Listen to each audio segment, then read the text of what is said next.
Paris was where I came when I first left home. I'm going to meet a lot of different people and ask them how they feel about what migration is, how they've made their success stories in this country, the country that I've always found to be a place of opportunity. Hiya, I'm here for the second series of Charlotte's Compass, where I'm about to meet Yasmina. It's her family that come from Morocco, but she's managed to have a huge amount of liberation and find her path here in France. Yasmina, merci beaucoup d'avoir venu. Je suis ravie de te rencontrer.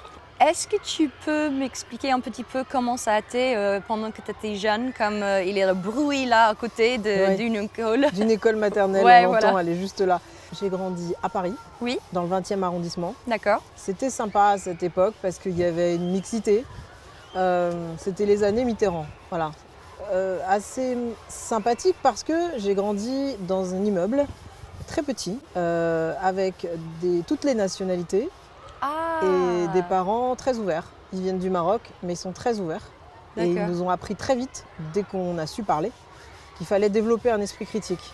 Et on débattait à la maison beaucoup. On parlait politique et on regardait beaucoup la télévision aussi. Et ça nous a permis de forger un esprit.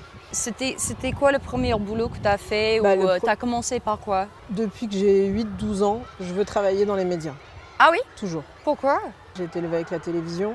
Donc l'image, c'est quelque chose d'important pour moi. Après, je suis d'une génération, on nous appelle les enfants de la télévision. Donc c'est toute une génération. La télé est née en 1950, 55. Moi, je suis née en 74. Bon, on était en plein dedans. Oui. On devait encore se lever pour changer de chaîne parce qu'il n'y avait pas la télécommande, mais c'était un outil. C'est l'un des plus beaux outils du XXe siècle.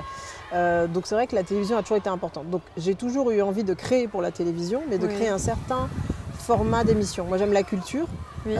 Donc j'avais envie de créer des émissions dans lesquelles on peut débattre. Toujours pareil, comme à la maison, quoi. Ah oui, bien On sûr. peut échanger, on a lu des livres, on a été au cinéma, on a été au théâtre, on a regardé la politique et on vient en parler ensemble. Et donc tu avais envie de faire Voilà, des moi j'avais émissions envie de comme faire ça. ça. Mais je ne savais pas ce que ça voulait dire à l'époque. Donc c'est vrai que j'ai appris sur le tas ce que c'était que de faire de la télévision. Donc j'ai d'abord commencé à travailler pour des émissions comme avec Thierry Ardisson, Tout le monde en parle. Yves Calvi qui a fait une émission qui s'appelle C'est dans l'air, qui existe toujours et qui marche très très bien, qui est une émission de débat politique. Donc j'invitais les gens sur le plateau à venir, je préparais l'émission derrière, j'étais une petite main. D'accord. Et les gens venaient intervenir sur le plateau pour parler de politique, de culture. Et après, petit à petit, j'ai évolué et j'ai voulu faire autre chose, j'ai voulu créer moi-même. Voilà. Tu étais en train de faire quelque chose qui te plaît parce que c'était intéressant, tu étais passionnée par ça et tu avais envie de travailler pour toi-même. Oui, je voulais créer par moi-même. Pourquoi? En fait, il y a eu la crise en 2008. Oui. Plus à ce moment-là, Nicolas Sarkozy était le président en France et il a décidé d'arrêter la publicité à France Télévisions. Donc les budgets des émissions ont baissé. Ouais. Et moi j'arrivais à un âge, j'avais 34 ans à ce moment-là, où je me suis dit c'est l'occasion, parce que crise égale opportunité. C'est l'occasion de créer quelque chose par soi-même, parce que ça va être difficile. L'économie du métier sera plus la même. En plus Internet arrivait et commençait à exploser. Donc tu as choisi l'Internet alors? Voilà, donc j'ai choisi Internet. Parce que comme j'avais des codes audiovisuels, je savais que je pouvais les transposer à au web et comme ça faire un transmédia. Je ne pense pas que le web va tuer la télévision, mais par contre, c'est un bel apport. Oui. Parce que quand on sait produire pour la télévision, on peut apporter en low cost, parce qu'il n'y a pas d'argent sur le web, on peut apporter en low cost son savoir-faire sur le web. Oui. Et donc c'est ce que j'ai appris à faire pour la Ruche Média. Et du coup maintenant je fais ce que je faisais à la télévision, sauf que maintenant je passe à l'antenne. J'invite moi-même les invités que je veux interviewer, parce que c'était ce que je faisais avant, donc j'avais ce savoir-faire là. Et puis on discute de cinéma, d'art dans son ensemble et de société, de politique. Voilà, donc, et donc ça veut dire que maintenant tu as un travail où c'est toi le boss. Voilà. Et je fais tous les postes en fait. You answer to no one. Il ne faut pas demander à quelqu'un d'autre de n'importe. On ne peut pas faire tout seul, donc c'est vrai que je fais des partenariats. Donc moi en fait j'ai demandé à faire un partenariat avec une école qui s'appelle l'IEJ, Sub de Prod. Oui. Ils ont des étudiants en communication et ils ont des plateaux, des beaux plateaux télé. Donc du coup je me mets en contact avec eux, je leur propose un invité qui va travailler avec les étudiants, leur faire une masterclass. Et moi, là, en échange, j'ai le plateau avec le montage. Donc du coup, je produis pour 0 €. Est-ce que ça t'est arrivé d'avoir des gens qui disent mais attends, tu break my balls, t'es trop fort, tu pusses, blablabla. Ça m'est arrivé tout le temps. C'est vrai? Donc ça, c'était un obstacle dans la vie? Tout le temps. Il y a toujours eu des gens... c'est-à-dire que la France, il y a énormément d'atouts. Moi, je suis fondamentalement française dans l'âme. J'ai une pulsion et une passion forte pour la France. Mais il y a 2-3 défauts qui sont les étiquettes. Quand vous faites un métier, vous ne pouvez pas sortir de ce métier. Il faut prouver que vous pouvez faire autre chose, donc ça demande du temps. Et après, il y a mais non, tu ne peux pas le faire. Toujours, ouais. Mais non, au début, toujours non. Je veux ça, non, c'est pas possible. Bon. Donc il faut toujours se battre contre. Mais c'est intéressant de se battre contre. Parce que quand on vous a dit toute votre vie que vous étiez belle et intelligente, il ne reste pas grand-chose à conquérir. Alors que quand on vous dit, non, tu n'y arriveras pas. Ça nous pousse aussi à faire contre soi-même. Et là, on mesure notre ambition. Donc on m'a toujours dit, mais laisse tomber, tu ne vas pas y arriver, il n'y a pas d'argent. Dans des pays comme la France, on ne parle pas d'argent, c'est tabou. On ne parle pas d'ambition, c'est tabou. Bon, moi, j'en parle. Tu parles de tout? Bah oui, il faut. C'est pas un problème. Il faut regarder l'avenir et la façon dont le monde évolue.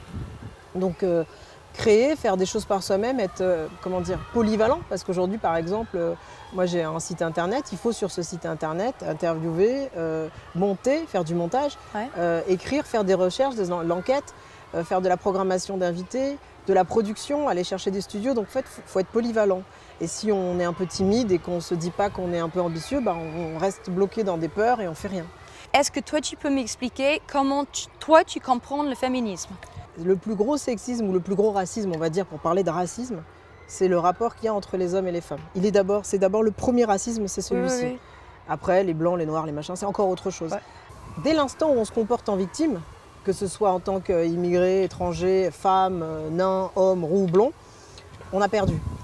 Donc il faut travailler la main dans la main et faire évoluer les mentalités par la culture et la politique. Moi, c'est comme ça que je vois les choses. Mais surtout pas lever le poing en disant « nous sommes des victimes, vous devez nous regarder et nous donner notre chance ». Non, la chance, elle se donne elle se prend. C'est comme le pouvoir. Ça se donne pas, ça se prend. Donc c'est ce que j'essaye d'expliquer à 2 petites nièces que j'ai qui sont chez moi, qui sont des femmes. Et je leur dis ça, je leur dis « prenez votre place dans le monde parce qu'on ne va pas vous la donner ». Que vous soyez un homme ou une femme. Voilà. C'est juste qu'il faut que tu t'assumes. Il faut s'assumer. Il faut surtout assumer sa volonté de liberté. Si on a des volontés de liberté, tout le monde n'a pas envie de bouffer le monde. Et ça, c'est le succès. Voilà. Mais si on a envie de succès, si on a envie de notoriété, si on a envie de... Non, mais d'être dans une situation où tu t'assumes, tu es toi-même, ça, c'est le succès. Voilà, c'est ça. Complètement. Ouais, voilà. Et c'est la différence entre réussir sa vie et réussir dans la vie. Et réussir sa vie, j'ai compris il n'y a pas très longtemps que c'était beaucoup plus intéressant que d'amasser des millions et de se retrouver seul, parce que la notoriété et l'argent, ça isole. Ouais. Donc il vaut mieux avoir le sentiment à 70 ou 80 ans de se retourner derrière soi et de dire « ouais, ça a été en dents de scie, mais j'ai un peu réussi ma vie. » Donc voilà, j'ai fait ce que j'avais envie de faire en étant honnête avec moi-même et en recherchant des nourritures intellectuelles sans jamais céder à la facilité. Voilà. D'accord. Merci beaucoup. Franchement, merci beaucoup. De rien.